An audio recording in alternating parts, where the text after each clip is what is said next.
همیشه حس میکنی وقت کم داری؟ همیشه تحت فشاری تا همه کارا رو سر وقت انجام بدی؟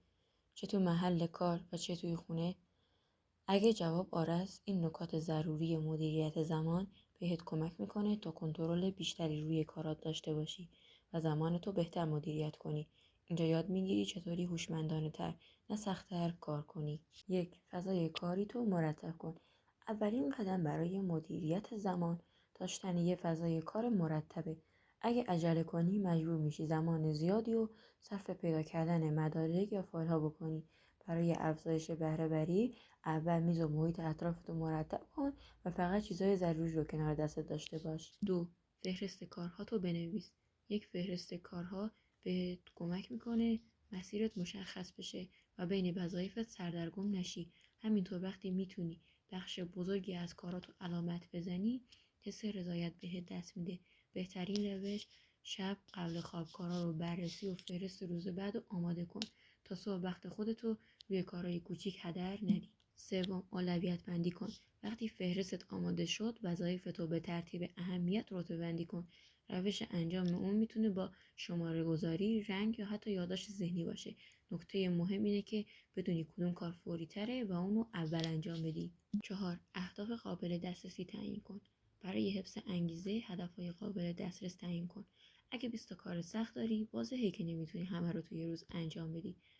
به خاطر همین موقع اولویت بندی و ساخت فهرست واقع بین باش تا تو پایان روز ناامید نشی. 5. از برنامه‌های سازماندهی استفاده کن. اگه با تکنولوژی راحت‌تری، یک آب مدیریت کارا میتونه کمک بزرگی بهت کنه. ابزاری مثل تودو لیست کمک میکنه وظایف و جریان کاری شفافی داشته باشی. 6. چند تا کار رو همزمان انجام نده. انجام همزمان چند تا کار ممکنه مهارت به نظر برسه، اما باعث میشه بین وظایفت سرگردون بشی و وقتت هدر بره. همچنین احتمال اشتباه و فراموشی زیادتر میشه. 7. به خودت پاداش بده. وقتی یه کار مهم رو انجام میدی، خودتو با یه جایزه کوچیک تشویق کن، مثل یه قهوه، مثل میان وعده یا یه کمی استراحت. فقط زیاده روی نکن. 8. از سوشال مدیا دوری کن. مگر اینکه شغلت مربوط به سوشال مدیا باشه، در زمان انجام کار استفاده از اونا رو محدود کن. اگه کنترل وسواست سخته، گوشی رو روی حالت پرواز بذار یا از برنامه‌های مسدود کننده استفاده کن.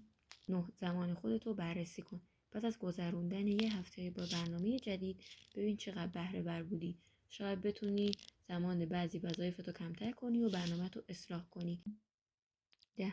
استراحت‌های مکرر داشته باش. استراحت کوتاه بین کارها کمک میکنه انرژی و تمرکزت حفظ بشه.